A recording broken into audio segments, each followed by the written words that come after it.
December 15ஆம் தேதி அமித்ஷா சென்னை வரவுள்ளதாக தகவல் வெளியாகியுள்ள நிலையில் கூட்டணி குறித்த அறிவிப்பு வெளியாகும் என்று எதிர்பார்க்கப்படுகிறது.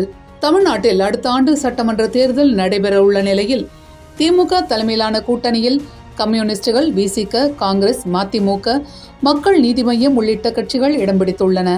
பிரதான எதிர்க்கட்சியான அதிமுக கடந்த 8 மாதங்களுக்கு முன்னர் பாஜகவுடன் கூட்டணி வைத்ததாக அறிவித்தது. அதனைத் தொடர்ந்து அந்த கூட்டணியில் பல கட்சிகள் வரும் என்ற எதிர்பார்ப்பு எழுந்த நிலையில் தமிழ் மாநில காங்கிரஸ் கட்சியை தவிர பெரிய கட்சிகள் எதுவும் அந்த கூட்டணியில் சேரவில்லை. அதிலும் கடந்த முறை கூட்டணியில் இருந்த பாமக, தேமுதிக உள்ளிட்ட கட்சிகள் தங்கள் நிலைப்பாட்டை இன்னும் அறிவிக்காத நிலையில் பாஜக கூட்டணியிலிருந்து விலகுவதாக டிடிவி தினகரனின் அமமுக அறிவித்தது. இதற்கிடையே நடிகர் விஜய் தொடங்கியுள்ள தமிழக வெற்றிக் கழகமும் தனது தலைமையில் வலிமையான கூட்டணி அமைக்க திட்டம் தீட்டி வருகிறது. இதனிடையே கடந்த 10ஆம் தேதி அதிமுகவின் செயற்குழு பொதுக்குழு கூட்டம் நடைபெற்றது. இந்த கூட்டத்தில் கூட்டணி தொடர்பாக முடிவு எடுக்கக்கூடிய முழு அதிகாரமும் கட்சியின் பொதுச் செயலாளர் எடப்பாடி பழனிசாமிக்கு அளிக்கப்பட்டு தீர்மானம் நிறைவேற்றப்பட்டது.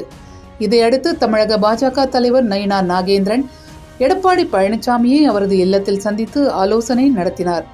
மேலும் கடந்த சில நாட்களாக நயினார் நாகேந்திரன் மற்றும் அண்ணாமலை ஆகியோர் அடுத்தடுத்து மத்திய உள்துறை அமைச்சர் அமித்ஷாவை சந்தித்து தமிழக அரசியல் நிலைப்பாடு குறித்து விவரித்தனர்.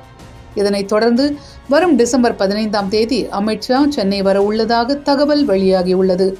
அப்போது சென்னை மற்றும் வேலூரில் நடைபெறும் பல்வேறு நிகழ்ச்சிகளில் அமித்ஷா பங்கேற்க உள்ளார். அமித்ஷாவின் வருகையின் போது அதிமுக பாஜக கூட்டணியில் மேலும் சில கட்சிகள் சேருவது குறித்த அறிவிப்பு வெளியாகும் என்று எதிர்பார்க்கப்படுகிறது.